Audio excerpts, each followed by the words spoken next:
Bonjour, bonjour, cher peuple gabonais. Il est 10h11 ici à Blois-Chambord. Je suis votre humble serviteur, Wilfried Okoumba Kamitatou Léni Dandjogo. Nous sommes le mardi 10 décembre 2024. Je me permets de répondre à son excellence, David Akombo Malintia. Monsieur Akombo Malintia, veuillez me recevoir chez vous. Tu sais, David, quand l'autre crie, il faut chercher d'abord à savoir pourquoi est-ce qu'il crie et pourquoi est-ce qu'il parle. Il y a une chose qui est constante, et ça, les Gabonais peuvent nous le rendre. Et ils le savent mieux que quiconque, que nous avons été très importants dans la chute d'Ali Bongo Niba, dans la chute de la famille Bongo, et pour l'arrivée de M. Brice Clotaire Oligui au pouvoir. Parce que le terrain avait été déblayé par les activistes. Mais je suis d'accord avec le gouvernement que l'on ne puisse pas maltraiter la première autorité du pays. Ça, j'en suis parfaitement d'accord. Mais David Akoumou, si tu me suis parfaitement, si tu me suis au quotidien, tu sais que j'ai demandé, j'ai sollicité des autorités gabonaises qu'il y ait la paix des braves. Parce que je savais qu'on devait en arriver là. Je savais que ça devait clasher. Je savais que ça devait créer des problèmes entre nous, entre eux et nous. On n'est pas loin. Ce communiqué laconique, ce communiqué du gouvernement. Mais nous n'avons pas peur de mourir pour le pays. Si aujourd'hui on veut faire taire les activistes, c'est pour encourager les détournements des deniers publics, c'est pour encourager les crimes rituels, c'est pour encourager les enlèvements d'enfants, c'est pour encourager la kleptomanie, c'est pour encourager la mauvaise gouvernance. Voilà ce que je retiens de ce communiqué. Voilà ce que je retiens de ce communiqué. Mais dire que tel a envoyé Western Union à tel a donné ceci à tel, c'est du déjà entendu. Parce qu'en Afrique, il y a quelque chose de constant, c'est qu'il y a ce qu'on appelle la solidarité. Nous n'avons pas que des ennemis au sein des forces armées gabonaises. Nous n'avons pas que des ennemis au PDG. Nous n'avons pas que des ennemis dans nos familles. Nous avons aussi des amis qui peuvent nous venir en aide lorsque nous sommes dans une détresse absolue, comme c'est le cas aujourd'hui. Mais David Akombo, il faut que tu retiennes aussi que le gibier a été mal partagé. J'ai dit, mon oncle et beau-frère Bertrand Zibier Abégué peut se permettre de se rendre en Chine. Il y a quand même quelque chose que je ne comprends pas. Après avoir passé 6 ans au bagne, 6 ans à la prison centrale de Libreville, où est-ce que Zibier a trouvé autant d'argent pour se réaliser aujourd'hui? C'est parce que le président de la transition a été généreux vis-à-vis de lui. Mais le même Bertrand Zibi, il sait très bien qu'il n'a aucun problème avec les activistes.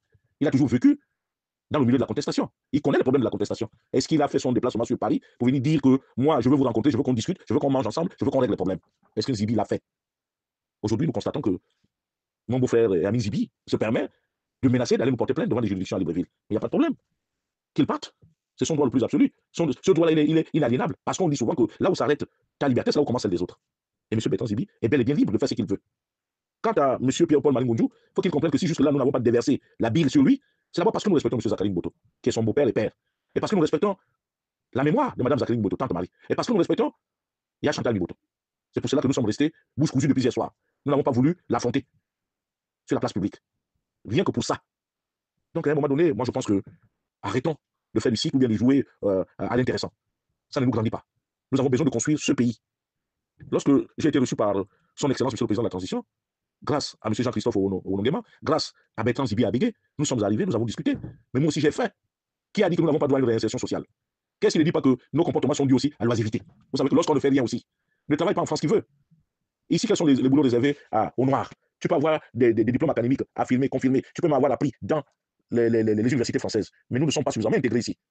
Nous sommes réduits à des boulots de merde, à laver les cadavres, à laver les fesses des Blancs, à faire le ménage, à faire ceci.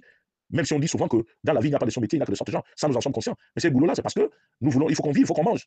Parce que la contribution de l'OFPRA aujourd'hui, qui est de 4-5 quelques euros, ne peut pas nourrir son homme en France. Nous sommes ici dans une société de consommation. Donc il est important aujourd'hui, M. David Akoumou Malintia, certainement vous êtes très écouté au plus haut niveau.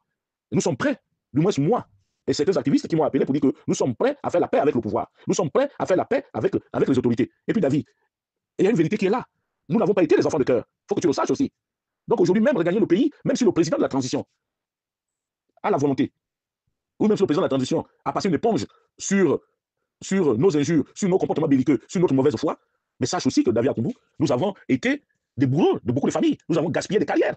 Ça, moi qui te parle, j'en suis conscient. Si les autres qui continuent à faire le bruit à longueur de journée ne savent pas que ce qui peut nous faire du mal à Libreville, c'est beaucoup plus ceux-là que nous avons fait du tort que le président de la transition. Voilà l'énigme de notre problème. Mais jusque-là, on nous blacklist, on nous rejette de la société, alors que dans ce combat-là, nous avons été 80% les artisans de cette victoire finale. Si Brice ou son Excellence, Monsieur le Président de la Transition, a eu le courage de dire que je mets fin à cette dictature, c'est parce que les activistes poussaient par derrière. Et c'est nous qui avons amené le peuple à comprendre la situation dans laquelle nous vivons. Mais vous n'allez pas aussi nous demander, oui, on peut nous demander d'être tendre avec le président de la transition, puis c'est la première autorité, mais vous n'allez pas nous demander d'encourager les détournements des deniers publics, Monsieur David Akoumou Malintia. Vous n'allez pas nous le demander. Vous n'allez pas nous le demander. Et nous estimons que, je me permets de te le dire, en te regardant les yeux dans les yeux, en disant que le président a été injuste avec nous. Il n'a pas eu de la considération pour nous. La considération, c'est déjà de discuter avec les gens. La considération, c'est déjà de prêter attention à eux. Mais je peux aussi dire qu'à son corps défendant, c'est son entourage. La plupart des gens qui sont autour du président de la transition, ils ne nous sont pas étrangers. Ce sont les gens qui ont été dans la résistance, pour la plupart avec nous. Donc, tout ce qu'on se disait dans la résistance, ce n'était que du mensonge. Lorsqu'ils ont été cooptés par le président de la transition, ils sont allés là-bas, ils sont allés verrouiller, ils sont allés salir les autres. Ils sont allés salir les autres. Je sais ce qu'on est allé dire au président de la transition sur ma personne. Le jour qu'il m'a reçu, il m'a parlé, mais je suis resté courtois et respectueux à cause non seulement de ce qu'il est devenu, de l'autorité et du statut qu'il représentait. C'est pour cela que je n'ai pas voulu échanger de manière dure et de manière frontale avec lui, avec son excellence le président de la transition. Parce que, quel que soit son jeune âge, c'est lui que Dieu a touché. Comme on le dit chez nous, que tout pouvoir vient de Dieu. Donc, pour moi, c'est ce communiqué. Oui, on vient d'arrêter Wilfried Okoumba Kamitatou Lénine Nadjogo. On vient d'arrêter Jonas Moulenda. On vient d'arrêter Thibaut Adiatis. On vient d'arrêter Greg Geno. On vient d'arrêter Aimé Victor. On vient d'arrêter Bandekon en chef. On vient d'arrêter Owana Winche. On vient d'arrêter tout ce que l'on voudra arrêter. Les Dana, les autres, partout. Comment on appelle ça? Ma petite sœur, Néline Gabima, alias Princesse de Souba. On viendra nous arrêter. Mais après, nous, d'autres sortiront du bois. Donc, pour régler les problèmes, il va falloir que nous nous asseyions. Et c'est pour ça que j'ai lancé cet appel de brave. Malheureusement, David Akoumou, quand l'autre lance une idée, ici au Gabon, on a toujours pensé que tout se monnaie et tout n'est qu'argent. Alors que là, il y a un problème de sécurité sociale qui est là. Il y a un problème de sécurité publique. Il y a un problème de consolider le pouvoir. Il y a un problème de s'asseoir pour reconstruire un pays, comme le demande Brice Côté Oligui Gama. Voilà. Et tu sais mieux que moi aussi, David Akoumou. Tu es en pleine errance parce que la justice n'a pas été tendre avec toi. On a récupéré ton domicile, les efforts de ta vie pour le mettre à ta copine, à ton ex-femme. Aujourd'hui, tu es sans domicile fixe. Mais tu te permets quand même de venir nous donner des leçons. Alors que nous nous apitoyons sur ton sort. Est-ce que le pouvoir a pu bien regarder cette affaire, récupérer cette maison, la mettre en vente et vous départager en vous donnant chacun sa part d'argent? La seule chose qu'on a trouvé à dire, c'est que tu avais tort parce que tu as construit sur la parcelle de ton ex-épouse. Et que la parcelle n'était pas ton nom. Là-dedans, il y a quand même une affaire de jurisprudence. Mais tu viens le matin comme ça, te lamenter, nous insulter. Lorsque voix Chambrier épouse Mandi, délabre la CNAMGS, vole l'argent, au vu au sud de tout le monde, incapable de payer les pharmacies, incapable d'assumer les évacuations sanitaires à l'étranger. Lorsque la Gaza est dans les mains d'un apprenti sorcier, quelqu'un qui, toute sa vie, a passé son temps à tricher au ministère des Transports, a fait des faux permis. Aujourd'hui, nous avons les routes les plus accidentogènes du monde à cause de ces faux permis-là. Mais on prend quand même la Gaza. On donne à Kabounou Anatole. Ça, nous n'avons pas le droit de parler. Nous n'avons pas le droit de parler parce qu'il n'y a que vous qui devez parler. Il n'y a que vous qui avez droit au chapitre. Il n'y a que les ministres qui ont droit au chapitre. Je dis à un moment donné, arrêtons. Mais qu'ils viennent nous arrêter. Il n'y a pas de problème. Moi, je suis prêt à me rendre. Je suis prêt qu'on vienne m'arrêter. On n'a insulté personne. Depuis des mois et des mois, j'attire l'attention du président. Mais là-bas, on nous présente comme quoi? Comme des délinquants, comme des gens qui ne peuvent pas apporter quelque chose à leur pays. Mais le président a bien nommé tout le monde. Il a nommé les voleurs, il a nommé les assassins, il a nommé tout le monde. Qu'est-ce qu'il nous a proposé, lui?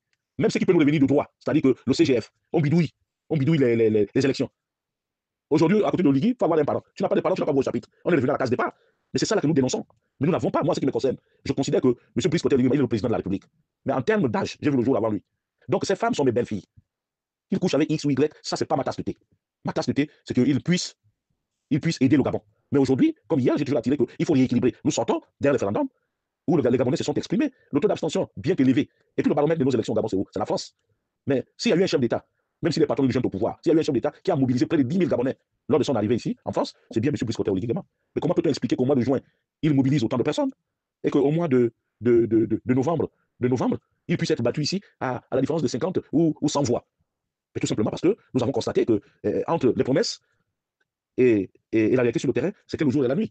Mais moi je suis prêt, je dis à qui veut l'entendre, M. Zibi Abégué, nous sommes prêts à discuter avec le président, avec beaucoup d'activistes, nous sommes prêts à mettre de l'eau dans notre vin. Mettons un cadre, asseyons-nous, donnez-nous aussi la chance de venir construire le pays, donnez-nous aussi la chance de travailler.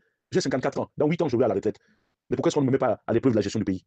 Il n'y a que les imbéciles qui ne changent pas. Pourquoi ne mettons pas Jonas Moulenda à l'épreuve de la gestion du pays? Il n'y a que les imbéciles qui ne changent pas. Pourquoi ne mettons pas Thibaut Adiatis à l'épreuve du pays, de la gestion du pays? Il n'y a que les imbéciles qui ne changent pas. Pourquoi ne met pas Princesse Souba devant ses responsabilités? Pourquoi on ne met pas Bandekon en chef devant ses responsabilités? Pourquoi on ne met pas Aimé Victor devant ses responsabilités? Pourquoi on ne met pas Greg Geno devant ses responsabilités? Pourquoi on ne met pas Dana devant ses responsabilités? Pourquoi on ne met pas Alessé Jobam devant ses responsabilités? Pourquoi on ne met pas Bikouma Soukous devant ses responsabilités? Il y a comme une espèce d'égoïsme de votre part. C'est ça la réalité des faits. Donc ce n'est pas en pendant un communiqué laconique, ce n'est pas en menaçant de venir nous arrêter. Oui, nous sommes des justiciables. Nous n'avons tué personne. Nous avons dénoncé des faits. Et la plupart de ce que nous disons aujourd'hui, les retombées sont là. On ferme des sociétés, on suspend des directeurs généraux, mais le mal est au gouvernement. Il y a trop de voleurs au gouvernement. Lorsque les syndicats sortent pour remettre en cause la gestion, par exemple, du ministre des Transports, là aussi, ce sont les activistes qui sont venus inventer. Quand on regarde le ministre de la Santé actuel, oui, c'est bien, monsieur le ministre de la Santé, vous avez la chance que votre nièce soit l'épouse de l'homme fort du Gabon. C'est que vous donnez un avantage indéniable par rapport aux autres Gabonais, d'où votre promotion aujourd'hui.